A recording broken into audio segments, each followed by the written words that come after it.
நம்ம யாக்கூப் எழுதின நிருபத்துல ஒரு வசனத்தை வாச்சு தியானிக்கலாம் நினைக்கிறேன். யாக்கூப் எழுதின நிருபம் 1வது அதிகாரம்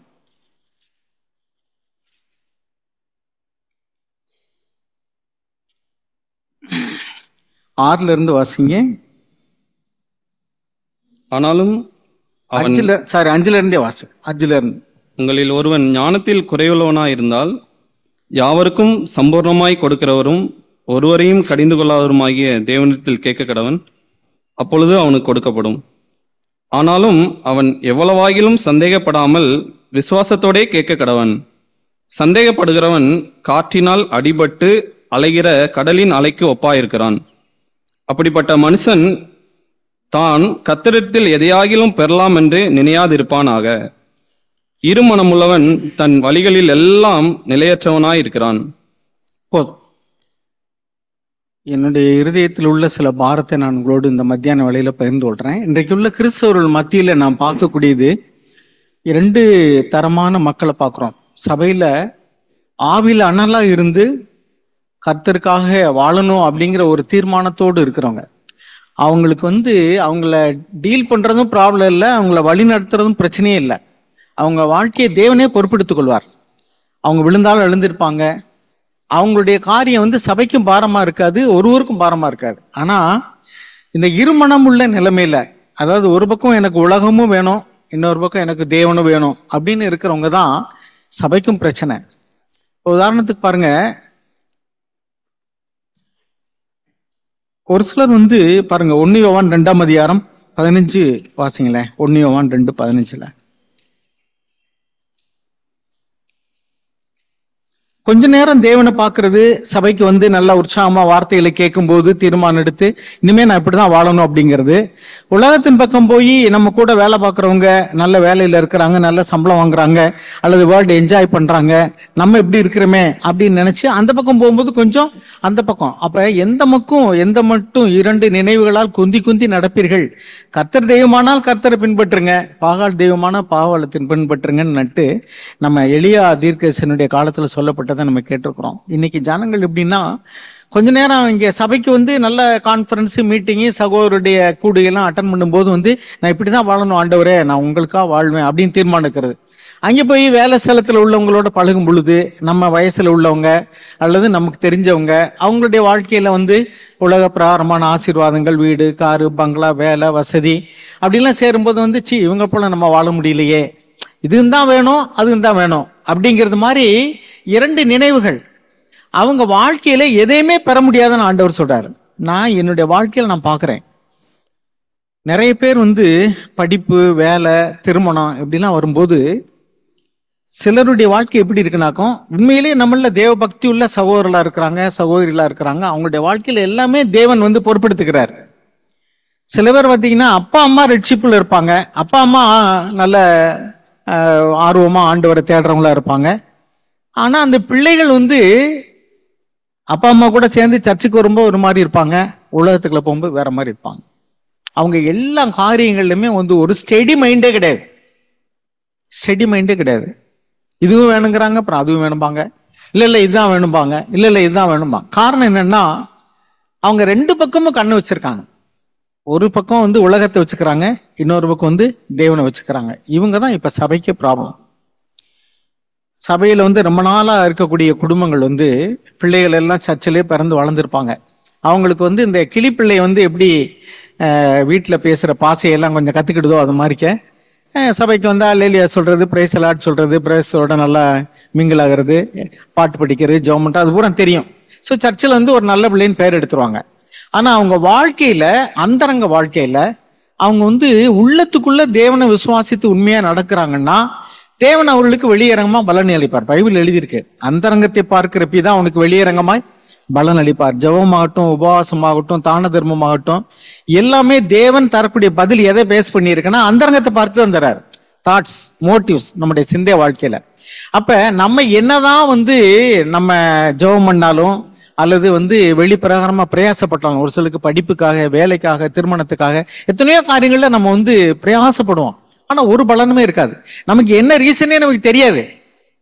அப்ப இதுல எல்லாம் நாம யோசிக்கிறது என்னன்னா, whether they are following the Lord wholeheartedly, முழு இருதயத்தோடு, முழு ஆத்மாவோடு, முழு மனதோடு, முழு பலத்தோடு தேவனிடத்துல அன்பு கூர்ந்தா அதைத்தான் தேவன் பார்க்கிறார். நம்ம இன்னும் அறகுறை இருதயம் உள்ளவங்களா இருக்கிறவங்க, தேவன் பேர்லயே சந்தேகம், ஆவிக்குரிய சகோதரர்கள் மேல சந்தேகம், சபை போற வழியில சந்தேகம், இப்படியே போக முடியுமா, இதுன்னு தான் கொஞ்சம் வேணும், அவங்களுடைய வாழ்க்கையில தான் இப்ப ரொம்ப ஒரு அலசடி பண்றதை நம்ம பார்க்க முடியும். அருமையானவர்களே, என்னுடைய பாரம் எல்லாம் முழு இருதயத்தோடு தேவனை தேடுங்க. அந்த எலியா சொன்னது போல, கர்த்தர் தெய்வமானால் கர்த்தரை பின்பற்றுங்க, முழு இருதயமா பின்பற்றுங்க, கவலையப்படாங்க, தேவன் எல்லாவற்றையும் பார்த்துக் கொள்வார். 2 நாளாமோ 16:9 நமக்கு நல்ல பழக்கமான வசனம். அது என்ன? தம்மை பற்றி உத்தம இருதயத்தோடு இருக்கிறவர்களுக்கு கர்த்தர் தம்முடைய வல்லமையை விளங்க பண்ணும்படி அவருடைய கண்கள் பூமி எங்கும் உலாவிக்கிட்டே இருக்கு. அப்படின்னா உத்தம இருதயத்தோடு இருக்கிறவங்க யாரு என்னன்னு கண்டுபிடிக்கிறதுக்காக உலாவல, அவர்களுக்கு நான் எப்படி என்னுடைய வல்லமையை நான் விளங்க பண்ண முடியும். அருமையானவர்களே, இன்னைக்கு உள்ள இளைஞர்களை குறித்து என்னுடைய பாரம், இச்சையினால் உலகத்தில் கேடு உண்டாயிருக்கு. அதுக்கு தப்பிக்கணும்னு சொன்னா, திவ்ய சுவாபத்துக்கு பங்குள்ளவர்கள் ஆகணும்னா தேவனுடைய வாக்கு தத்தங்களை பிடிச்சுக்கிடணும். அதுதான் நம்ம இந்த 1 யோவான் 2:15 வாசிங்களேன், வாசிச்சுட்டு நாம பேதுரு எழுதின நிருபத்தை வாசிப்போம். உலகத்திலும் உலகத்தில் உள்ளவைகளிலும் அன்பு கூறாதீர்கள். ஒருவன் உலகத்தில் அன்பு கூர்ந்தால் அவனிடத்தில் பிதாவின் அன்பு இல்லை. ஏனெனில் மாம்சத்தின் இச்சையும் கண்களின் இச்சையும் ஜீவனத்தின் பெருமையுமாகிய உலகத்தில் உள்ளவைகள் எல்லாம் பிதாவினால் உண்டானவைகள் அல்ல, அவைகள் உலகத்தினால் உண்டானவைகள். உலகமும் அதன் நிச்சயம் ஒளிந்து போம், தேவனுடைய சித்தத்தின்படி செய்கிறவனோ என்றென்றைக்கும் நிலைத்திருப்பான். 18வது வசனம், பிள்ளைகளே, இது கடைசி காலமா இருக்கிறது. போதும், இது கடைசி காலம் சொல்லிட்டு அவர் அந்தி கிறிஸ்து குறித்து எழுதுகிறார். நமக்கு உலகத்தில் நடக்கிறதெல்லாம் பார்த்தோம்னா ரொம்ப எட்ஜுக்கு வந்துட்டோம், நல்லாவே தெரியுது. உலகத்தில் நடக்கக்கூடிய காரியங்கள்லாம் பார்த்தீங்கன்னா மனிதர்கள் சுயநலம் உள்ளவங்களா இருக்கிறதும் பாருங்க.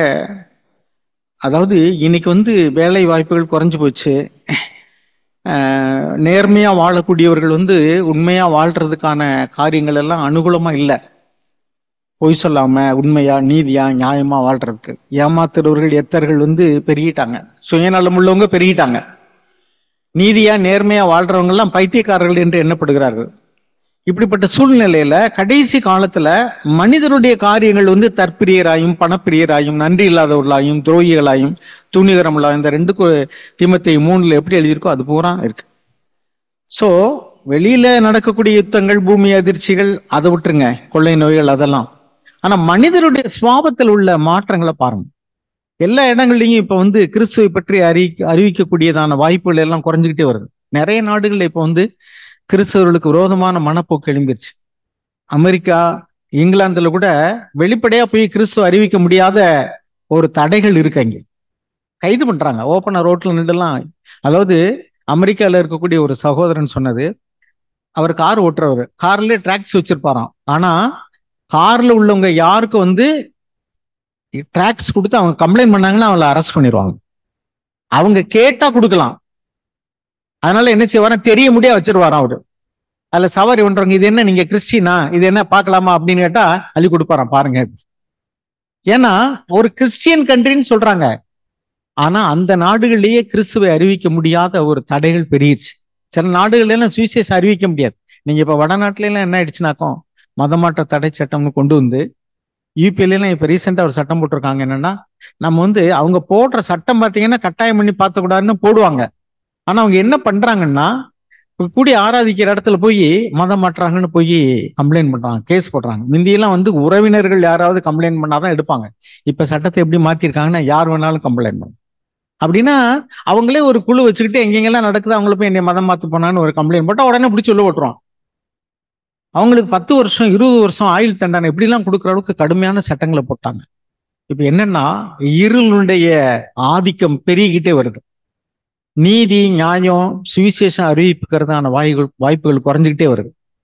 பாருங்க, இந்த நாட்டில் இருக்கக்கூடியதான நிறைய கல்வி நிலையங்கள் அந்த நாள்ல கிறிஸ்தவர்களால் ஆரம்பிக்கப்பட்டது, மிஷனரிகளால் ஆரம்பிக்கப்பட்டது. முதியோர் இல்லங்கள், அனாதை இல்லங்கள், அதெல்லாம் நிறைய கிறிஸ்டியன்ஸ் தான் ஆரம்பிச்சாங்க. அதனால இன்னைக்கு இந்த தேசத்துல கல்வி பெரிய இருக்கு, ஒரு நல்ல நீதி நியாயம் தெரியிற அளவுக்கு இங்க இருக்கு. இது இல்லாத வட மாநிலங்கள்லாம் போனீங்கன்னா நம்ம நாட்டிலேயே வந்து நிலைமை ரொம்ப மோசமா இருக்கு. இது இன்னும் கொஞ்சம் இருளுக்குள்ள போனா என்ன இருக்கும்? அங்க வந்து சுவிசேஷம் அறிவிக்க முடியாது மாத்திரமல்ல, அவங்க வந்து நேர்மையா மனிதர்கள் வாழ முடியாது, இருக்கிறவங்க கூடி கூட ஆராதிக்க முடியாது. ஏற்கனவே முஸ்லீம் கண்ட்ரீஸ்ல அது மாதிரி இருக்கு, கம்யூனிஸ்ட் நாடுகள் அப்படி இருக்கு. அந்த வாய்ப்புகள் எல்லாம் குறைஞ்சுக்கிட்டே வருது. இலங்கையில கொஞ்ச நாளைக்கு முன்னாடி எல்லாம் சில ஊழியக்காரர்கள் போய் சுவிசேஷம் அறிவிக்க போயிட்டு கூட்டங்கள் நடத்தக்கூடாம தடை பண்ணி அனுப்பிச்சு விட்டாங்க. இப்பவும் அது மாதிரியான நிலைமைகள் இருக்கு. வெளிப்படுத்தி விளம்பரம் பண்ணி பப்ளிக் மீட்டிங் போட முடியாத அளவுக்கு அங்க தடைகள் இருக்கு. எல்லா இடத்துலயும் அந்த விஷ விதைகளை விதைச்சிட்டாங்க. அப்ப என்னன்னா, சத்தியத்தை அறிவிச்சு மனம் திரும்புதல், நீதி, நியாயம் இப்படி பேசுறதுக்கு தடை விதிக்கிறாங்கன்னா அநியாயம் தானே பெருகிட்டு போகும். இப்படிப்பட்ட காலத்துல நம்ம வாழக்கூடிய இளைஞர்களுடைய நிலைமை எப்படி இருக்குன்னா, இச்சையினால கெட்டு போகக்கூடிய வாய்ப்புகள் நிறைய பெருகிட்டு இருக்கு. நீங்க பாருங்க, வாட்ஸ்அப்பு அது மாதிரிக்கு நீங்க சத்திய வசனத்தை கேட்கறதுக்காக நீங்க ஆன்லைன்ல ஏதாவது ஒரு யூடியூப்ல போய் இது பண்ணீங்கன்னா கூட அது முடிகிறதுக்குள்ள வரக்கூடிய விளம்பரங்கள், அது முடிஞ்சா ஆட்டோமேட்டிக்கா எங்கெங்கயோ எல்லாம் போகுது. அப்ப நம்முடைய இளைஞர்களுடைய நிலைமை நினைக்கும் போது நான் இப்படி யோசிக்கிறது உண்டு, ஆண்டவரே வயோதிகர்களுக்கே கூட சோதிக்கப்படக்கூடியதான காரியங்கள் இருக்குன்னு சொன்னா, சோதனைனா பல விதத்துல இருக்கு. கண்கள் இச்சையினால சோதிக்கப்பட முடியும், பாலி இச்சையினால சோதிக்கப்பட முடியும், நம்முடைய நேரத்தையும் காலத்தையும் திருடக்கூடிய காரியம் நிறைய இருக்கு. உலக செய்திகள், அல்லது அது வந்து ஒருவேளை கிளீன் ப்ரோக்ராமா கூட இருக்கலாம், ஆனா உங்க டயத்தை கொள்ளை கொண்டு போயிருக்கு. அது வந்து கேமா கூட இருக்கலாம், ஒரு விளையாட்டு ஸ்போர்ட்ஸா கூட இருக்கலாம், ஆனா அது வந்து அதுல பொழுது போறதே தெரிய மாட்டேங்குது. பிள்ளைகள் உட்கார்ந்தாங்கன்னா எந்திரிக்க முடியாது. அது மாதிரிக்க டைரக்டா வந்து இம்மொராலிட்டி, இம்பியூரிட்டி, அதாவது கெட்ட நினைவுகள், அசுத்த நினைவுகள், ஒழுக்கக்கேடான வாழ்க்கையில குறித்ததான காரியங்கள், அது ஒரு பக்கம் கண்கள் நிச்சயினால கெட்டு போறது. அப்படி இன்னொரு பக்கம் என்னன்னா, நேரத்தை, அவர்களுடைய உழைப்பை, படிக்கிற பிள்ளைகள் அதுல போய் கான்சென்ட்ரேட் பண்ணாங்கன்னா படிக்க முடியாது. அப்படி எல்லாமே வந்து அப்படி செல்போனு, வாட்ஸ்அப், இன்ஸ்டாகிராம் ஏகப்பட்ட இது வந்துருச்சு. இது எல்லாத்துலயுமே வந்து அப்படி அவர்களுடைய நேரத்தை வீணாக்கக்கூடிய, தவறான வழியில கொண்டு போகக்கூடியதான காரியங்கள் நடந்துகிட்டே இருக்கு. அப்ப ஒரு மனுஷன் வந்து ஆவியில அனல் இல்லைனா, if you are not fervent in spirit, ஆவியில அனலா இல்லைனாக்கும் தேவனுக்கு பிரியமா வாழ்றது கூடாத காரியம். ரோமருக்கு எழுதிய நிருபத்துல 12ஆம் அதிகாரத்துல நம்ம வாசிக்கிறோம், ஆவியில அனலா இருங்கள். வாசிங்க ரோமர் 12, சகோதர அன்புல 12, 10, 11 வாசிங்க. ரோமர் 12, 10, 11. சகோதர சிநேகத்திலே ஒருவர் ஒருவர் ஒருவர் மேல் ஒருவர் பட்சமாயிருங்கள், கனம் பண்ணுகிறதிலே ஒருவருக்கொருவர் முந்திக் கொள்ளுங்கள், அசதியாயிராமல் ஜாக்கிரதையாயிருங்கள், ஆவியிலே அனலாயிருங்கள், கர்த்தருக்கு ஊழியம் செய்யுங்கள். பாருங்க, ஆவியில அனலா இருங்கள், பி ஃபெர்வென்ட் இன் ஸ்பிரிட். வெளிப்படுத்தின விசேஷத்துல வாசிக்கிறோம், ஒண்ணு அனலாயிரு இல்ல குளிராயிரு. இன்னைக்கு சபையில பிரச்சனையே அனலும் இல்லாம குளிரும் இல்லாம, அல்லது இருமணம் உள்ளவங்களா, இது வேணும் அது வேணும் இருக்கிறவங்க, அதுதான் ப்ராப்ளமே. சபைக்கு வர்றாங்க, சபையில ஒழுக்கம் உள்ளவங்களா இருக்கிறாங்க, ஆனா தனிப்பட்ட வாழ்க்கையில வந்து ஒரு தேவ பக்தி கிடையாது. இன்னைக்கு பாருங்க, சபை கூடி வர்றதுக்கெல்லாம் ரொம்ப ஸ்லோவா வர்றாங்க. நான் சில இடங்கள்ல கேட்பேன், ஒரு சபைக்கெல்லாம் வந்து சொல்லாம கொள்ளாம போய் நின்றேன் நான். 10:30 மணிக்கு நான் 10:30 மணிக்கு இன்ஸ்பெக்ஷன் போறது மாதிரி. ஏன்னா அந்த பிரதர்ஸ்ட கேட்டேன், ஒவ்வொருத்தரும் ஒன்னு சொல்றாங்க, எல்லாரும் வந்துட்டாங்களா கரெக்டான டயத்துக்கு? நிறைய பேர் வந்துட்டாங்க சொல்றதுக்கே வந்து யோசிக்கிறாங்க, நம்ம சொல்லி கொடுத்துட்டோம்னு வந்துருமோ அப்படின்ட்டு. உடனே என்ன செஞ்சேன், கரெக்டா 10:30 மணிக்கு மீட்டிங்னாக்கும் 10:35 சர்ச்சுக்கு போயிட்டேன் நான். போய் அங்க எவ்வளவு பேர் வந்திருக்காங்கன்னு பாக்குறதுக்காக. ஆனா நல்ல வேளை நான் போன அன்னைக்கு நிறைய பேர் வந்துட்டாங்க. இன்னைக்கு சர்ச்சஸ்ல வந்து, அதாவது சபை கூடி வர்றதுல நிறைய பேர் விரும்புறது இல்ல, விரும்பி வர்றவங்க வந்து ஆர்வமா வருவாங்க. ஒரு சிலர் பாத்தீங்கன்னா, எங்க காலையில் சர்ச் எல்லாம் பாக்குறேன், ஞாயிற்றுக்கிழமை காலையில 10 மணி ஆராதனைக்கு சனிக்கிழமை சாயங்காலம் 5 மணிக்கு வர்ற ஆள்லாம் இருக்கு. சனிக்கிழமை சாயங்காலம் 5 மணிக்கு தம்பிமார்கள் வந்து சனிக்கிழமை சாயங்காலம் 5 மணிக்கு வர்றாங்க, வேலை செய்யறாங்க, அங்கேயே படுத்திருப்பாங்க. காலையில 5 மணிக்கெல்லாம் எந்திரிச்சிருவாங்க, எந்திரிச்சு வந்து அடுப்பு பத்த வச்சு வேலை பார்ப்பாங்க. இங்க மாதிரி எங்கேயே சமைக்கிறது கிடையாது. அங்க வந்து நைட்டே வந்து தங்கி காலையில அவங்க எல்லாம் சமைச்சு 8:30 மணிக்குள்ள எல்லாத்தையும் முடிச்சு போயிடுவாங்க. எல்லா வேலையும் சர்ச்சில் உள்ளவங்களே செய்யறாங்க. அப்படிப்பட்டவங்களை குறித்து நமக்குள்ள நம்பிக்கை, சும்மா ஏனாதானு வந்துட்டு போறாங்கல்ல விசிட்டர்ஸ் மாதிரி வர்றவங்க, அவங்களுக்கும் சர்ச்சில் உள்ளவங்க வந்து எல்லாத்தையும் நம்ம செய்ய வேண்டியிருக்கு. அவங்களுக்கு வந்து நம்ம அவங்கள வந்து ஒரு அன்பிலிவர் மாதிரி ட்ரீட் பண்ண முடியாது. ஏன்னா ஞானஸ்தானம் எடுத்திருப்பாங்க, சபைக்கு வருவாங்க. இப்ப இவங்களுக்கு தேவனுடைய பட்சத்திலையும் அவங்களுக்கு வந்து ஒரு தயவு கிடைக்கிறது கஷ்டம். ஏன்னா அவங்க இருமனம் உள்ளவங்க. அப்ப நான் என்ன சொல்றேன், ஒண்ணு அனலா இருங்க, இல்ல குளிரா இருங்க. வந்தா ஒழுங்கா வா, இல்லைன்னா வெளியே போ. நான் ஒரு சகோதரன் இப்படிதான் சொன்னேன். ஆரம்பத்துல சபைக்கு வரும்போது அவர் வேற சர்ச்சில் இருந்து வந்தவர். அவர் ரொம்ப பொருளாசை இல்லை. ஏன்னா அவர் வந்து இருந்து வந்த இடத்துல காணிக்கைன்னு புடுங்குற இடம். இங்க வந்தோடனே பார்த்தோன்னா அடையப்பா பரவாயில்லேன்னு இருந்திருப்பாரு. அப்புறம் வந்து என்னன்னாக்கும், அங்கே போன இடத்தை விட இங்க வந்த உடனே பார்க்க அவர் ரொம்ப நல்லா இருக்கிற மாதிரி தெரிஞ்சு. 1 or 2 years போன பின்னாடி பாத்தீங்கன்னா அவர் யாரோடும் ஐக்கியப்படுறதில்லை. எப்படி இருந்தாரோ ஆரம்பத்துல அப்படியே இருக்கிறார். யாரோடையும் ஐக்கியத்துல வளர்றது இல்ல. பிரதர்ஸோட ஃபெலோஷிப் பண்ண. இங்க வாசிக்கிறோம்ல சகோதரத்துல 10வது வசனம் என்ன எழுதியிருக்கு? 12:10. சகோதர சிநேகத்திலே ஒருவர் மேல் ஒருவர் பட்சமா இருங்கள். சகோதரர்களுக்குள்ள நான் காலையில ஐக்கியத்தை குறித்து பேசினேன். உங்களுக்குள்ள ஐக்கியம் எப்படி இருக்குன்னு சீர்தூக்கி பாருங்க. நல்லா இருக்கு அப்படின்னு சொல்லிட்டு போகாதீங்க. நமக்குள்ள இன்னும் ஒருவர் பண்ணதான அக்கௌண்ட்ஸ் இருக்கா இல்லையா? உங்ககிட்ட இந்த கணக்குல வரவு செலவு கணக்கு எழுதி வச்சிருப்பாங்க. வரா கடன் எல்லாம் எழுதியிருப்பாங்க, பேட் டெப்ட்ஸ் அப்படின்ட்டு. அப்படின்னா அதே மாதிரிக்கு நம்ம வந்து ஒரு லிஸ்டே நம்ம கிட்ட வச்சிருப்போம். இந்த சிஸ்டர் அன்னைக்கு இப்படி பண்ணாங்க, இவங்க இன்னைக்கு விஷ் பண்ணல, இவங்க பேசல, இவங்க அப்படி செய்யல, இப்படி செய்யல, அதை பேசினாங்க, இப்படி ஏதாவது இது சந்தேகத்தின் அடிப்படையிலும் இருக்கும். அப்ப உங்களுக்குள்ள ஒரு ஐக்கியம் இல்லைன்னு வச்சுங்களேன், ஆவில அனலா இல்ல, சகோதரர்களுக்குள்ள ஒரு ஐக்கியம் இல்ல, சகோதரிகளுக்குள்ள ஒரு ஐக்கியம் இல்ல, ஒருவர் மேல ஒருவருக்கு நம்பிக்கை இல்ல, இப்படிலாம் நம்ம கூடி வந்தோம்னா நம்முடைய சபையில வந்து தேவனுடைய பிரசன்னம் இருக்காது. தேவன் வந்து நமக்கு செய்ய நினைச்சதை செய்ய முடியாது. நம்ம வாழ்க்கையும் அப்படிதான் இருக்கும். ஆனா நீங்க ஆவில அனலா இருந்தீங்கன்னா, if you are fervent in spirit அப்படின்னா ஆவில அனலா இருங்க, விழிப்பா இருங்க, எச்சரிக்கையா இருங்க, முழு மனதோடு ஆண்டவரை தேடுங்க. முழு இருதயத்தோடு தேவனை தேடினீங்கன்னா நீங்க அவங்களை குறித்து யாரும் கவலைப்பட வேண்டியது இல்லை.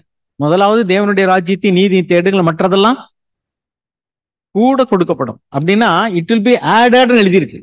அது தேவனே ஆட் பண்ணுவார். நீங்க ஒன்னும் அது வேணும் இது வேணும்லாம் கேட்க வேண்டியதில்லை. நான் அடிக்கடி உதாரணமா சொல்றது, நீங்க போய் பரோட்டா வாங்கினீங்கன்னா என்ன கொடுப்பாங்க? குருமா கொடுப்பாங்க. பரோட்டா வாங்கிட்டு குருமா கொடுங்கன்னு தனியா கேட்க வேண்டியதில்லை, அவங்க கொடுப்பாங்க. அதே மாதிரி இட்லி வாங்கினா சட்னி கொடுப்பாங்க.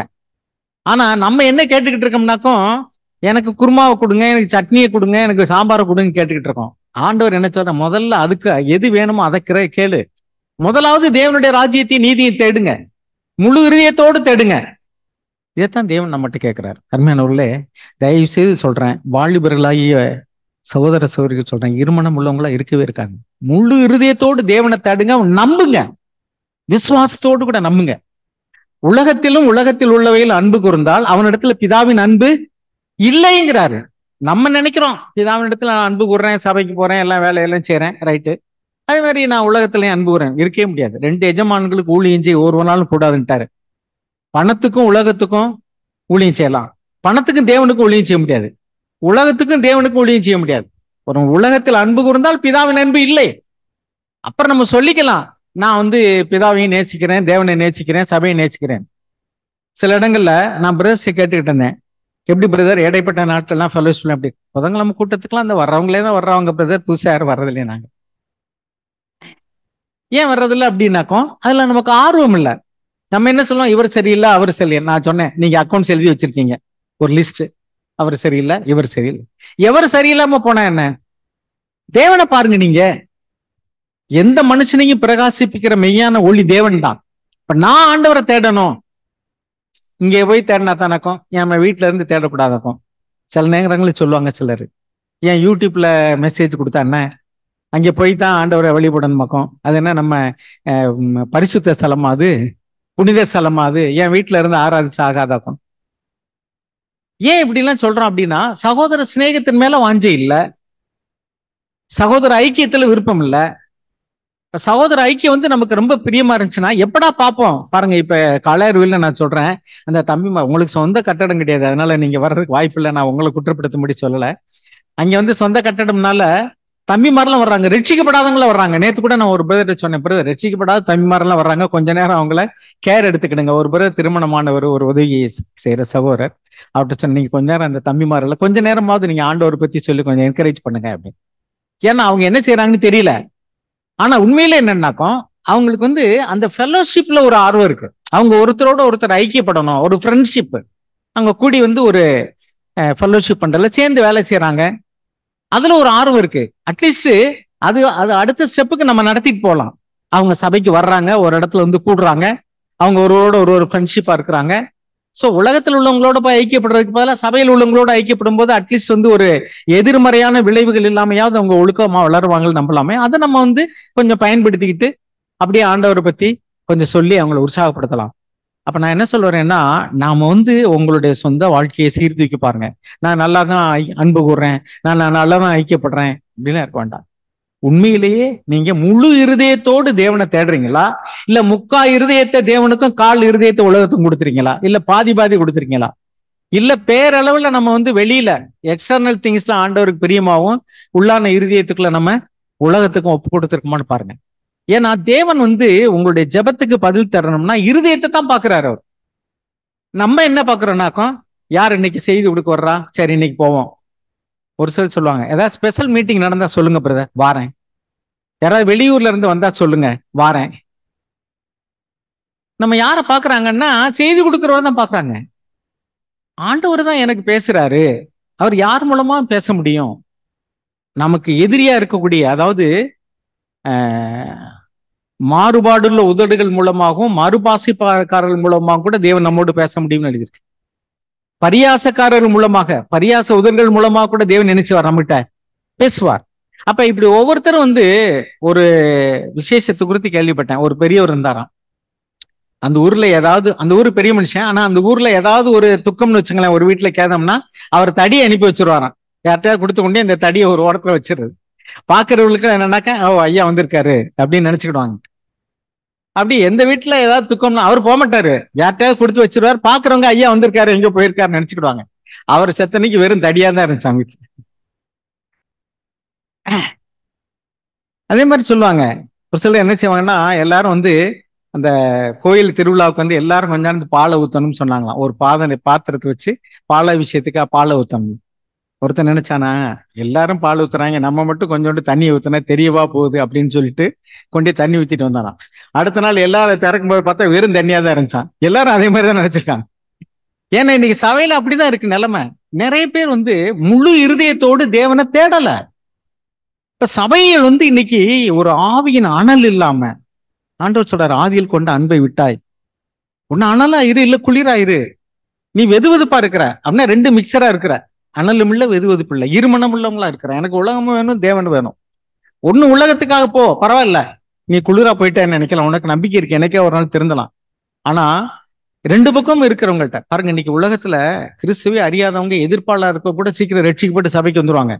ஆனா கிறிஸ்துவ அறிந்தேன்னு சொல்லி கிறிஸ்தவன்னு சொல்லி கொள்றவங்ககிட்ட போய் இன்னைக்கு சுவிசேஷம் சொன்னா, மத்தவங்ககிட்ட போய் சொல்லுங்க நாங்களும் கிறிஸ்தவங்க தான் அப்படிம்பாங்க. ஆனா உண்மையிலேயே அவங்க எவ்வளவோ தூரம் போக வேண்டி இருக்கு. நான்லாம் சில பேர் என்கிட்ட வந்து பேசிக்கிட்டு இருப்பாங்க, ஆர்சிக்காரங்க, அந்த பாரம்பரிய கிறிஸ்தவர்கள், அவர்கிட்ட எப்படி சுவிசேஷம் சொல்றதுன்னே எனக்கு தெரியல. ஏன்னா அவங்க கிறிஸ்தவங்கன்னு சொல்லிக்கிடுவாங்க, அவங்களுக்கு எதை வச்சு என்ன சொல்றதுன்னே தெரியாது. அவங்களுக்கு வசனம் தெரியும், சபைக்கு போயிருப்பாங்க, வார்த்தையை கேட்டிருப்பாங்க, ஆண்டவரை பத்தி தெரியும். அவங்கள்ட்ட சுவிசேஷம் சொல்றதே என்ன சொல்றதுன்னே புரியல. ஏன்னா அவங்க கிளிப்புள்ள சொல்றது மாதிரி எல்லா வசனங்களையும் சொல்லுவாங்க. அதுலயும் பாத்தீங்கன்னா சிஎஸ்ஏ மாதிரி இது எல்லாம் பாத்தீங்கன்னா, பெந்தகோஸ்தியில உள்ளவங்க என்னென்ன மாதிரி எல்லாம் வசனம் படிச்சிருக்காங்களோ அது மாதிரி அவங்களுக்கு நல்லாவே வசனம் தெரியும், பைபிள் நல்லா படிச்சிருப்பாங்க, எல்லாம் ஊழியம் செய்யறம்பாங்க, காணிக்க கொடுப்பாங்க, ஓடி ஆடி எல்லாம் செய்வாங்க. ஆனா எல்லா உலகமும் அவங்ககிட்டே இருக்கும், ரெண்டுமே இருக்கும்.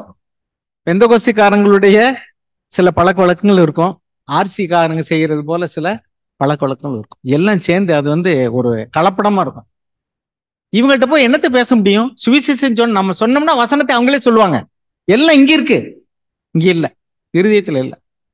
அதனால இந்த ஜனங்கள் உதடுகளினால் என்னை கிட்டி சேர்றார், அவருடைய இருதயமோ என்னை விட்டு தூரமா இருக்கு. இது ஒரு சாரருடைய நிலைமை. எக்ஸ்டர்னலா அவங்க இங்க இருக்கிறாங்க, இன்டர்னலா எங்கேயோ இருக்கிறாங்க, உள்ளான இருதயம் எங்கேயோ இருக்கு. இன்னொரு சாரா என்னன்னா இரு பக்கமும் ரெண்டும், இது வேணும் அது வேணும்னு இருக்கிறாங்க. அதான் ஒரு அம்மா வந்து கோயிலுக்கு போய் சாமி கும்பிட போனாங்களாம், ஆர்சி சர்ச்சில் உள்ளவங்க. அங்க வந்து பாத்தீங்கன்னாக்கா ஆர்சிக்கு போனவங்களுக்கு தெரியும், ஒரு ஏஞ்சல் வந்து ஒரு ஈட்டியை வச்சுக்கிட்டு அந்த பிசாசை வந்து இப்படி காலுக்கு அடியில மிதிச்சு குத்துறது மாதிரி ஒரு படம் இருக்கு. அது ஒரு சிலையா இருந்துச்சு. அதை வந்து மைக்கேல் ஆண்டவர் சிலைன்னு சொல்லுவாங்க. மைக்கேல் ஆர்க் ஏஞ்சல் மைக்கேலுடைய சிலைன்னு சொல்லுவாங்க. அந்த அம்மா போய் முதல்ல வந்து அந்த ஏஞ்சலை தொட்டு சிலையை வந்து ஒரு முத்தம் கொடுத்தாங்க. அடுத்து அந்த கீழே உள்ள தொட்டு ஒரு கும்பிடு போட்டாங்களாம்.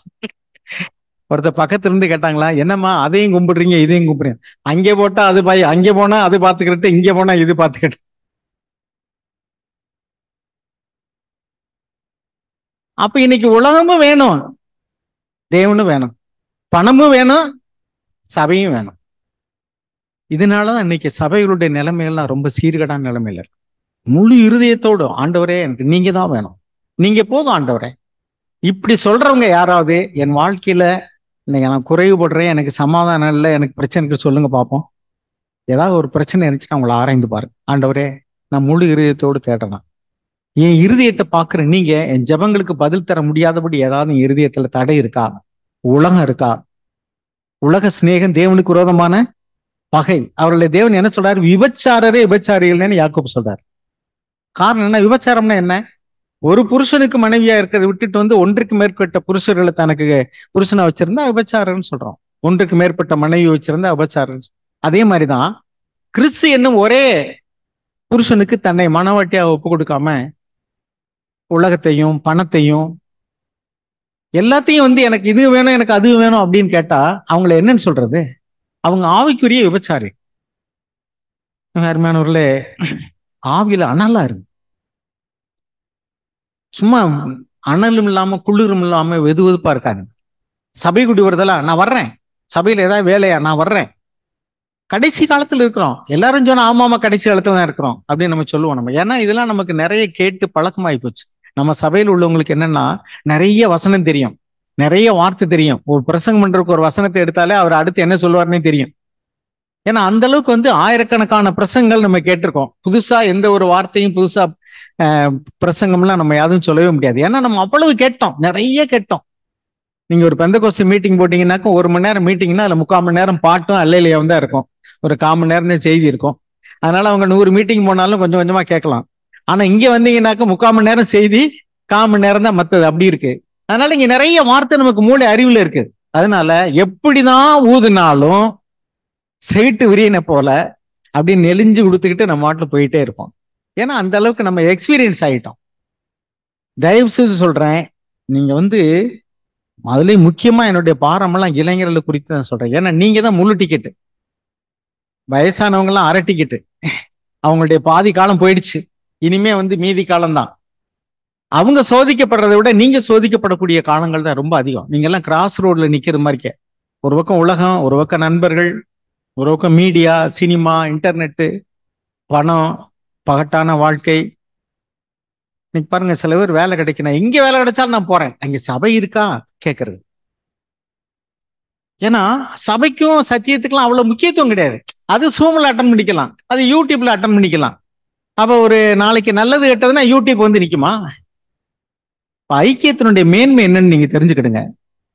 ஒரு ஃபெலோஷிப்ல நமக்கு ஒரு என்கரேஜ்மெண்ட் கிடைக்குது. நீங்க சோர்ந்து போற நேரம் பாருங்க, விதவைகள், திக்கற்றவர்கள், ஏழை எளியவர்கள், சபையின் மூலமா அவங்களுக்கு வந்து ஒரு ஆறுதல் கிடைக்குது, ஒரு என்கரேஜ்மெண்ட் கிடைக்குது, ஒரு ஜெப உதவி கிடைக்குது. நான் தனியா இல்ல, தேவன் என்னோடு கூட இருக்கார், தேவனுடைய ஜனங்கள் என்னோடு கூட இருக்கிறாங்க அப்படிங்கிற ஒரு பாதுகாப்பான சூழ்நிலை நம்ம சர்ச்சில் உணர்றோம். எத்தனை பேர் வந்து ஜாதியினால தள்ளப்படுறவங்க, குடும்பத்துல வந்து கிறிஸ்துவ ஏற்றுக்கொண்டது நிமித்தம் உதாசீனம் பண்ணப்படுறவங்க, அப்பா இல்லாதவங்க, அம்மா இல்லாதவங்க, அவங்களுக்கெல்லாம் சபை வந்து ஒரு அடைக்கலப்பட்டான மாதிரி இருக்கு. ஃபெலோஷிப் இல்லைன்னா யோசிச்சு பாருங்க. நம்ம எல்லாம் கொரோனா காலத்துல அவங்க வீடுகள் இருந்தோம், அப்ப கூட நம்ம வந்து எப்படியோ ஒரு வாட்ஸ்அப் அல்லது ஜூம் மூலமா வந்து இணைக்கப்பட்டிருந்தோம். அது எவ்வளவு ஒரு பாதுகாப்பு. நான்லாம் சொல்லுவேன், நம்ம ஒரு சபையை கூடி வர முடியாதபடி சாத்தான் அடைச்சான்னா ஒவ்வொரு வீடும் சபையாயிடுச்சு அப்படின்னு.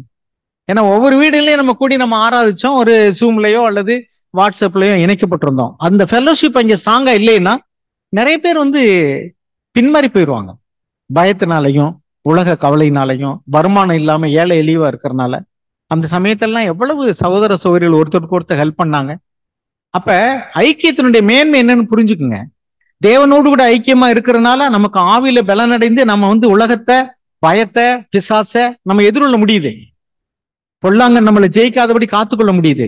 ஒழுக்கக்கேடான வாழ்க்கைக்கு நேரா போகாதபடிக்கு தேவன் நம்மை பாதுகாக்கிறார். நம்முடைய பலகீனத்தை தேவன் மற்றவர்கள் மூலமா தாங்குகிறார். நம்மளால என்ன செய்யறதுன்னு தெரியாத நேரத்துல மற்ற சகோதர சகோதரி நம்மளை என்கரேஜ் பண்றாங்க, ஆறுதல் கொடுக்குறாங்க. அப்ப நமக்கு ஒரு என்கரேஜ்மெண்ட் கிடைக்குது, ஜெப உதவி கிடைக்குது, சப்போர்ட் கிடைக்குது. இப்ப ஒரு ஊர்ல எல்லாம் அவங்க வந்து ஒரு முதியவர் இறந்துட்டாரு. அவங்க வீட்டுல வந்து அவங்களை எப்படி தனியா அடக்கம் பண்ணன்றதுன்னு தெரியல. ஏன்னா ஊரோட சேர்ந்து கட்டுப்பாடும். சபையில இருந்து போனோம், வெளியூர்ல இருந்து அவங்கள அழகா பாட்டு பிடிச்சு ஜெபம் பண்ணி அடக்கம் பண்ணிட்டு வந்து ஊர்க்காரங்க பூரா நின்று வேடிக்கை பார்க்கறாங்க. கல்லறையில இடம் தர மாட்டேன்பாங்க. அப்படி இடங்கள்ல எல்லாம் சர்ச் இருக்கிறதுனால நமக்கு எவ்வளவு பாதுகாப்பு. நம்ம வந்து சர்ச்சில் ஒரு கமிட்டட் மெம்பரா இருக்க மாட்டேங்கிறோம். அது யாரோ செய்யட்டும், நமக்கு என்ன. கூடி வந்து ஆராதிக்கணுமா, யாரோ செய்யட்டும். ஏதாவது ஒரு வேலையா, யாரோ செய்யட்டும். ஏதோ தர்மம் போடுறது மாதிரி கொஞ்சம் காணிக்கை போட்டுட்டு இருந்த வேலை நடந்துருமா? எல்லாரும் இங்க காணிக்கை போட்டா இங்க கூட்டுறது, பெருக்கிறது, சமைக்கிறது, வேலை செய்யறது எல்லாமே நடந்துருமா? யோசிச்சு பாருங்க. நான் ஒரு உதாரணத்துக்காக எளிய வேலையை சொல்றேன். மற்றபடி நம்ம வந்து ஒரு ஒரு ஒரு நெருக்கமான ஒரு ஐக்கியம், சகோதர ஐக்கியத்தினுடைய மேன்மை என்னன்னா strength, comfort, encouragement, support, help, ஒருத்தருக்கு ஒருத்தர் உதவி, ஒரு ஆறுதல், ஒரு பலன், சோர்ந்து போன நேரத்துல ஒரு என்கரேஜ்மெண்ட். சபைக்கு வரலைன்னா ஏன் வரல அப்படின்னு நம்ம கேட்கிறோம். அப்ப அந்த ஐக்கியத்தினுடைய மேன்மையை புரிஞ்சுக்கணும். இன்னும் அருமையானவர்களே, ஆவில அண்ணலா இருங்க, கர்த்தருக்கு ஊழியம் செய்யுங்கள், சகோதர சிநேகத்துல ஒருவர் மேல் ஒரு பட்சமா இருங்க, ஒருத்தருக்காக ஒருத்தர் கரிசனையா இருங்க, மற்றவர்களை விசாரிக்கிறதுல, உற்சாகப்படுத்துறதுல, அவங்களுக்காக ஜெபிக்கிறதுல. வாலிபர்கள் வந்து பாலி இச்சையிலை குறித்து ரொம்ப எச்சரிக்கையா இருங்க. இன்னைக்கெல்லாம் வந்து கண்களின் இச்சையினால் விழுந்து போறவங்க ஏராளம். சினிமா அல்லது வந்து மாயையான இந்த யூடியூப் இது மாதிரி இதுகளெல்லாம் வந்து வரக்கூடியதான ஒழுக்கக்கேடான செய்திகள். நீங்க ஒரு கண்ணு வந்து ஒரு ஒரு பிரதர் இப்படி சொன்னாரு, கண்ணும் காதும் எப்படின்னா ஒன்பே மாறிக்க, உள்ள போயிடுச்சுன்னா நீங்க திரும்ப அதை எடுக்க முடியாது அப்படின்ட்டு.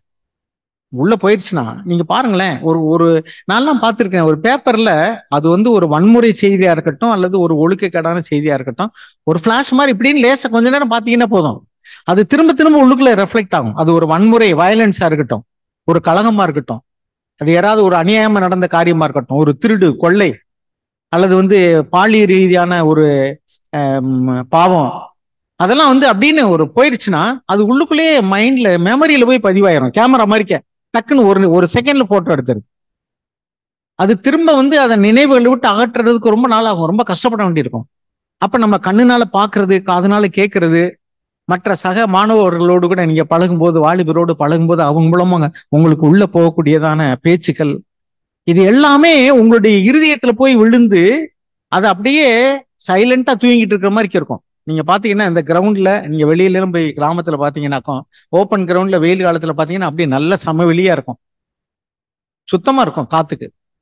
ஆனா ஒரு மழை விழுந்த உடனே பாத்தீங்கன்னா ஒரு 3 நாள் 4 நாள் சென்று பாத்தீங்கன்னா அந்த இடம் பூரா பசுமையா, எங்க பார்த்தாலும் இலையும் செடியுமா இருக்கும். எப்படி அது வளருது அப்படின்னா அதுல நிறைய விதைகள் வந்து அங்க உள்ள கிடக்கு. அதே மாதிரிதான் நீங்க பாக்குறது, கேட்கறது, சம்பாசிக்கிறது எல்லாமே உள்ள போயிடும். ஆகாத சம்பாசனைகள் நல் ஒழுக்கங்களை கெடுக்கும். அது உள்ள போய் அது கொஞ்சம் கொஞ்சமா வந்து எப்படான சமயம் பார்த்துக்கிட்டே இருக்கும். எந்த ஒரு மனுஷனும் உடனே பாவம் செய்யறதே இல்லை. யாக்கூப் எழுதுறாரு, இச்சையானது கற்பம் தரித்து பாவத்தை பிறப்பிக்கும். பாவம் வந்து அது முயற்சி அடையும் போது வந்து மரணத்தை பிறப்பிக்கும். அப்ப இச்சை உள்ளுக்குள்ள வந்து கற்பம் தெரிக்கிறதுக்கு யார் சந்தர்ப்பம் கொடுக்குறா? அதைத்தான் நம்ம என்ன சொல்லணும், உடனுக்குடனே வந்து அதை சுத்திகரிக்கணும். அசுத்த நினைவுகள், இருதயத்தில் சுத்தம் உள்ளவர்கள் பாக்கியவான்கள் நம்ம வாசிக்கிறோம். பியூரிட்டி இன் ஹார்ட். 2 காரியம் எழுதியிருக்கு. உங்க இருதயத்துல சுத்தம் உள்ளவங்களா இருந்தீங்கன்னா தேவன் உங்களோடு கூட இருப்பார். இன்னொன்னு, என்ன நடந்தாலும் நீங்க தேவனைத்தான் பாப்பீங்களே ஒழிய இவங்க தான் அப்படி செஞ்சிருப்பாங்க, அவங்க சொல்லி கொடுத்துருப்பாங்க. சில இடங்கள்ல தீர்க்க தரிசனமா தேவன் வார்த்தையை தந்தா கூட அவங்க சொல்லி கொடுத்துதான் பேசுறாங்கம்மா. காரணம் என்ன? அவங்களுடைய இருதயம் வந்து அது நல்ல நினைவுகளால நிறைந்து இருக்கல. அதனால அவங்க யார் மேலேயாவது கசப்பு வச்சிருக்காங்க. அது அவங்களுக்கு வந்து நல்ல வார்த்தையை தேவனே கொடுத்தா கூட அவங்க தான் சொல்லி கொடுத்தாங்க. நான் காலையூர்ல கேள்விப்பட்டிருக்கேன் 2 குடும்பத்தை குறித்து. அட்லீஸ்ட் பக்கத்தில் உள்ள சகோதரர்கள், நல்ல ஒரே இடத்துல வேலை செஞ்சவங்க, நல்லா பழகுனவங்க, ஈவன் ரிலேட்டிவ், ரட்சிக்கப்பட்டு சபைக்கு வர்றவங்க, ஒருத்தர் மேல ஒருத்தருக்கு பகைமை. என்னன்னு கேட்டா, எல்லாம் நீங்க தான் காரணம். என்ன நீங்க வீட்டுல சபையில என்னத்தையா பேசிட்டு போறீங்க, அவர் நான் சொல்லி கொடுத்தேன் பேசணும்னு நினைக்கிறாரு. 2 பேர் சண்டை போடுறதுக்கு காரணம் சபையும். 2 பேர்கிட்ட நான் இது மாதிரி கேள்விப்பட்டிருக்கேன். 2 பேரு. ஒருத்தர்லாம் சொன்னாரு, இன்னைக்கு காலையில அவங்க வீட்டுல என்ன நடந்துச்சோ அதைத்தான் இங்க பேசுனீங்க, நான் போனா நான் தான் சொல்லி கொடுத்தேன்னு சொல்லிட்டு அங்க பேச போறாங்க. அவங்க வீட்டுல பக்கத்து வீட்டுல இருக்காங்க, சமாதானம் இல்லை. காரணம் என்னன்னா இவர் சொல்லி கொடுத்துதான் அவர் பேசுறாருன்னு நினைக்கிறாங்க. ஆனா உண்மை அது கிடையவே கிடையாது. அதுக்காக நம்ம பேசாம இருக்க முடியுமா? அப்ப என்ன சொல்ல வரேன்னா, இந்த மாதிரியான எண்ணங்கள் எப்படி வருது அப்படின்னா, நம்முடைய இருதயத்துல வந்து நிறைந்திருக்கக்கூடிய இருதயத்தின் நினைவுனால, இருதயத்தின் நிறைவினால் வாய் பேசும். நிறைவுனா என்ன? நினைவு தான். இருதயத்துல வந்து எப்படிப்பட்டதான எண்ணங்கள், மன்னிக்க முடியாத சுபாவங்கள், கசப்புகள், வைராக்கியங்கள், கோபங்கள், அதே மாதிரி அசுத்த சிந்தையினால நிறைந்திருந்தேன்னா உங்க கனவுகளோட அசுத்தமா இருக்கும். நான்லாம் பல வருஷத்துக்கு முன்னாடி, அதாவது ரட்சிக்கப்பட்ட புதுசுல, கல்யாணம் ஆன புதுசுல நான் சிகரெட் குடிச்சிருக்கேன். என் மனைவி என்னை கண்டிப்பாங்கன்னு தெரியாம குடிப்பேன். ஆனா அதை விட்டு பல வருஷம் ஆயிடுச்சு. நான் ரட்சிக்கப்பட்ட பின்னாடி அதெல்லாம் விட்டுட்டேன். ஆனா ஏதாவது ஒரு சில நேரங்கள்ல திடீர்னு தூங்கும்போது பாத்தீங்கன்னா, தூக்கத்துல நான் சிகரெட் குடிக்க மாதிரி கனவு வரும். அரண்டு போய் எந்திரிப்பேன். என்னடா இது? நான் இவ்வளவு தூரம் பின்மாறி போயிட்டேன். நான் பார்த்தா அது கனவு. நல்லதுதான். படுக்க ஆட்டி பார்த்துக்கு நான் ரூம்ல தான் படுத்திருக்கேன், வேற எங்கேயும் போல. அதுவே நமக்கு வந்து அவ்வளவு ஒரு துக்கத்தை கொண்டு வருது. ஐயோ, ஆனா உண்மையிலேயே நான் அப்படி செய்யல. ஆனா கெட்டு போயிடுது. நமக்கு உள்ளத்துக்குள்ள அந்த அந்த அதிர்ச்சி வருது. தூக்கத்துல எந்திரிச்சா கூட ஒரு கனவுக்காக நம்ம கவலைப்படுறவங்களா இருக்கிறோம். உங்களுடைய கனவுல கூட ஒரு கெட்ட எண்ணங்கள் வருது, கெட்ட கனவுகள் வருது, அசுத்த கனவுகள் வருது அப்படின்னா நீங்க வந்து துயரப்பட்டு எழுந்திருக்கவங்களா இருக்கணும். அதான் துயரப்படுகிறவர்கள் பாக்கியவான்கள், அவர்கள் ஆறுதல் அடைவார். இன்னொரு வசனம் 1 பேதுரு 2 பேதுரு 1ஆம் அதிகாரம் 3வது வசனம். நம்ம எல்லாருக்குமே தெரிஞ்ச வசனம் தான். தம்முடைய மகிமையினாலும் காருண்யத்தினாலும் நம்மை அழைத்தவரை அறிகிற அறிவினாலே ஜீவனுக்கும் தேவபக்திக்கும் வேண்டிய யாவற்றையும் அவருடைய திவ்ய வல்லமையானது நமக்கு தந்தர்லினதும் அன்றி இச்சையினால் ஜீவனுக்கும் தேவ பக்திக்கும் தேவையான எல்லா காரியத்தையும் அவர் வந்து நமக்கு தருகிறார். ஜீவனத்துக்கு தேவையானதையும் தர்றாரு, தேவ பக்திக்கு ஏதுவானையும் தருகிறார். அவ்வளவு வல்லமை பொருந்திய தேவன் அவர். அடுத்து, இச்சையினால் உலகத்தில் உண்டான கேட்டுக்கு தப்பி திவ்ய சுபாவத்துக்கு பங்குள்ளவர்களாகும் பொருட்டு மகா மேன்மையும் அருமையுமான வாக்கு தத்தங்களும் அவைகளினாலே நமக்கு அளிக்கப்பட்டிருக்கிறது. மகா மேன்மையான வாக்கு தத்தங்கள், அதை பிடிச்சுக்கிடுங்க. அது திவ்ய சுபாவத்திற்கு பங்குள்ளவர்களா நம்மளை மாத்தும். அந்த ப்ராமிசஸ் எல்லாம் ரொம்ப மேக்னிஃபிஷியன்ட். அது ரொம்ப வந்து அருமையான வாக்கு தத்துவம். அதை வச்சுதான் நம்ம உலகத்தினுடைய அசுத்தங்களுக்கு தப்ப முடியும். உலகத்துல உள்ளங்கம் பொல்லாங்கனுக்குள்ள கடங்கு பிசினஸ்ன்னு எடுத்துக்கங்க. அங்க நேர்மையா பிசினஸ் பண்ண முடியல. ஒண்ணு வரியை ஏமாத்தணும், இல்ல ஃப்ராடு பண்றதுதான் பண்ண முடியும். ஒரு சில பிரச்சனைகள்ல பாத்தீங்கன்னா, நேற்று ஒரு பிரதர் வெளியூர்ல இருந்து போன் பண்ணார். பிரதர் 80 லட்சம் ஒருத்தர் வாங்கிட்டு என்னை ஏமாத்திட்டாரு. 8 லட்சம் தான் கொடுத்தாரு. மீதி 16 லட்சத்துக்கு நான் அவள்கிட்ட இருந்து சில பொருள்கள் எடுத்து கொண்டாந்து வச்சிருக்கோம். அவரை தேடவே முடியல. போனை வந்து ஆஃப் பண்ணி வச்சிருக்காரு. திடீர்னு அவர் வாய்ஸ் மெசேஜ் போடுறாரு, அப்புறம் ஆஃப். எங்க இருக்காருன்னு தெரியல. செக் கொடுத்தாரு, பவுன்ஸ் ஆயிடுச்சு. இப்போ ஒரு சிலர் கேட்கறாங்க, நாங்க வந்து அந்த பொருளை பணத்தை வாங்கி தரோம், நீங்க எங்கிட்ட கொடுங்க அப்படின்னா, யாருன்னா அடியால வச்சு மிரட்டி அடிச்சு நாங்க என்ன செய்யறது பிரதர்? நான் சொன்னேன், நீங்க சட்டப்பூர்வமா என்ன நடவடிக்கை எடுங்கன்னு எடுங்க பிரதர். இப்படிலாம் அடியால வச்சு மிரட்டி கிரட்டியெல்லாம் நம்ம செய்யலாமா? நம்ம கிறிஸ்தவங்க. இல்ல, இது ரொம்ப தாமதமாகும், உங்களை ஏமாத்தோம்னு சொல்றாங்க. தாமதமாகத்தான் செய்யும். நாம வந்து 80 லட்சம் ரூபாய் எதுக்கு போய் ஒருத்தட்ட கடனை கொடுத்துட்டு இப்படி ஏமாத்துக்கு நிக்கணும்? அப்ப என்ன சொல்றேன்னா, அவங்க வந்து நீதியவனா நடக்கிறது நிமித்தம், பொறுமையா இருக்கிறது நிமித்தம் வர வேண்டிய கடன் வரல, எனக்கு பணம் வரல. அப்ப உலகத்தில் உள்ளவங்க சொல்றாங்க, சாத்தான் சொல்றான், என்கிட்ட விட்டு நான் பாத்துக்கிறேன், உனக்கு நான் வசூல் பண்ணி தர்றேன். அப்ப அவங்க சோதிக்கப்படுறாங்க. இது ஒரு விதமான இச்சை தான். எனக்கு பணம் நஷ்டமாகுது, வாங்கிட்டு ஏமாத்திட்டு இருக்கிறான். ஏன் நம்ம அவன்கிட்ட கொடுத்து வாங்கிட்டானே, ஆனா 60 லட்சம் வசூல் பண்ணி தரேன், என்கிட்ட ஒரு 10 லட்சத்துக்கு கொடு. உனக்கு ஒண்ணுமே கிடைக்காம போறதுக்கு நான் வந்து ஒரு 10 லட்சத்தை நீ கொடுத்தானா, ஒரு 20 லட்சத்தை கொடுத்தானா? அவன் ஒரு நாளைக்கு நான் சொன்னேன், நானு அந்த ஆள் வந்து எழுதி வச்சுட்டு செத்து போயிட்டான்னு வச்சுங்க. என்னை மிரட்டினாங்க, இதுக்கு மேல நான் உயிர் வாழ. நிறைய கடன் வாங்குறவங்க எல்லாம் இப்ப தற்கொலை பண்ணிக்கிறாங்க. உங்களுக்கு கடன் வராது, மேற்கொண்டு இப்படி அரட்டல் மிரட்டனாலதான் இறந்து போயிட்டாரு, பிரச்சனை வரும் பிரதர், பாத்துக்கங்கன்னு சொன்னேன் நான். ஏன்னா இன்னைக்கு அப்படிதான், எங்க பார்த்தாலும் குறுக்கு வழியில என்ன பண்ணலாம், சாத்தான் ரெடியா இருக்கிறான். நான் உனக்கு ஹெல்ப் பண்றப்பா, வா என்கிட்ட, என்னை தண்டனிட்டு பணிந்து கொண்டால் நான் எல்லாத்தையும் உனக்கு தர்றேன்னு சொல்லிட்டு. இங்கதான் நம்ம அதிகமா சோதிக்கப்படுறோம். அருமையானவர்களே, நான் சொல்ல விரும்புறது என்னன்னா, தயவு செய்து ஆவில அண்ணலா இருங்க, இருமனம் உள்ளவங்களா இருக்காதீங்க. இச்சையினால உலகத்துல கேடு உண்டாயிருக்கு, அது தப்பித்துக் கொள்ளும்படிதான் தேவன் நமக்கு வாக்குத்தத்தத்தை கொடுத்திருக்காரு. அதை விசுவாசிங்க. தேவன் கண்டிப்பா வந்து ஒருவரையும் கைவிடவே மாட்டார். தன்னை முழு இருதயத்தோடு தேடுறவர்களுக்கு தேவன் வந்து நல்லவராகவே இருந்து வழி நடத்துவார். இருமனம் உள்ளவங்களா இருந்தோம்னா நம்ம ஒன்னையும் பெற்றுக்கொள்ள முடியாது. இன்னைக்கு நிறைய பேருடைய பிரச்சனை, ஆவியில அனலா இல்ல, முழு இருதயத்தோடு தேவனை தேடுறது இல்ல, இருமனம் உள்ளவங்களாம் ஆண்டவர் தேடுறாங்க, இது வேணும் அது வேணுங்கிறாங்க. அதனால அவங்களுடைய வாழ்க்கையில தேவன் தம்முடைய வல்லமையை விளங்க பண்ண முடியல. நீங்க முழு இதயத்தோடு இருக்கிற யாராவது வந்து நான் சவால் விட்டு சொல்ல முடியும், நான் அந்த வழியில தான் போறேன், தேவன் என்னை கைவிடவே இல்லை. நான் சொல்லியிருக்கேன், 35 வருஷம் ஆச்சு, என்னுடைய 2 பிள்ளைகளுக்கு கல்யாணம் முடிச்சிருக்கிறேன், வீடு கட்டியிருக்கேன், என்னுடைய பென்ஷன்லாம் என்னுடைய போன் சார்ஜ் பண்றதுக்கு தான் காணும். ஆனா ஒத்த ரூபா கூட கடன் கிடையாது. தேவன் என்னை ஆசீர்வச்சிருக்காரு, ஒரு குறையும் இல்லாம எங்களை நடத்துறாரு. ஜாம் ஜாம் இருக்கணும். எதுக்கு சொல்லுவாருன்னா, உங்களுடைய பிள்ளைகளை தேவன் ஆசீர்வதிக்க முடியும், உங்க பிள்ளைகளுக்கு ஒரு வேலையை கொடுக்க முடியும், உங்க பிள்ளைகளுடைய வருமானத்தை கூட்டி தர முடியும், உங்களுக்கு ஏதோ ஒரு விதத்துல தேவன் உங்களுக்கு வருமானத்தை கொடுக்க முடியும், சுகத்தை கொடுக்க முடியும், செலவுகளை குறைக்க முடியும். நான் சொல்லுவேன், எனக்கு இப்ப 70 வயசு முடிஞ்சிருச்சு, எனக்கு சுகர் இல்ல, பிரஷர் இல்ல, கொலஸ்ட்ரால் இல்ல, ஒண்ணும் இல்ல. எதுக்கு சொல்லுவாருன்னா, தேவன் வந்து அப்ப செலவு எல்லாம் எனக்கு குறையுது இல்ல. இப்படி தேவன் நம்மளை ஆசீர்வதிக்க முடியாதா? தேவன் முடியும். அப்ப தேவன் வந்து இதெல்லாம் வந்து என்னால் ஆகுதானே? இல்ல, இதெல்லாம் தேவன் நமக்கு தந்திருக்கிறதான ஒரு ஆசீர்வாதம். நான் காலையில சொன்னேன், இவ்வளவு நீளத்துக்கு படிச்சவங்களுக்கு கொஞ்சம் சம்பளம் அல்லது வேலை இல்லை, கொஞ்சமா படிச்சுட்டு நிறைய சம்பளத்துல வேலை.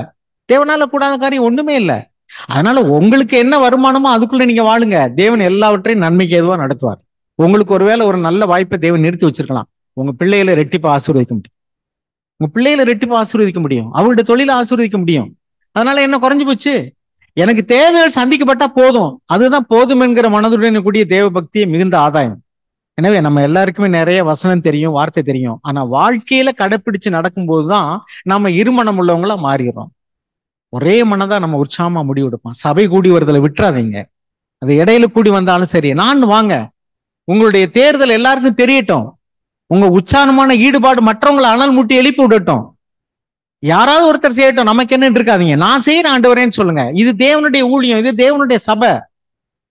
ஆண்டவரே நான் வர்றேன், யார் என் காரியமா போகா. ஏசாயா தீர்க்கதரிசன புத்தகத்துல வாசிக்கிறோம், யார் என் காரியம், நான் போறேன் ஆண்டவரே என்னை அனுப்புங்கன்னு ஏசாயா சொன்னார். இன்னைக்கு எத்தனை பேர் அப்படி இருக்காங்க? யார் என் காரியமா போனார். அவளுக்கு தான் ஒரு கதை சொல்லிட்டு முடிக்கிறேன் நானு. ஒரு ஆமையும் முயலும் உங்களுக்கு தெரியும், ரெண்டுக்கும் போட்டி வச்சாங்களாம், எது ஜெயிச்சுச்சா? ஆமா. அதுக்கப்புறம் ஒரு கதை சொல்லுவாங்க, ஒரு நாள் வீடு தீர்ப்பு பிடிச்சிருச்சான், ஆமா தான் ஜெயிச்சிருச்சுன்னு எல்லாம் பிரைஸ் கொடுத்து அதை அப்ளாஸ் பண்ணிட்டாங்க.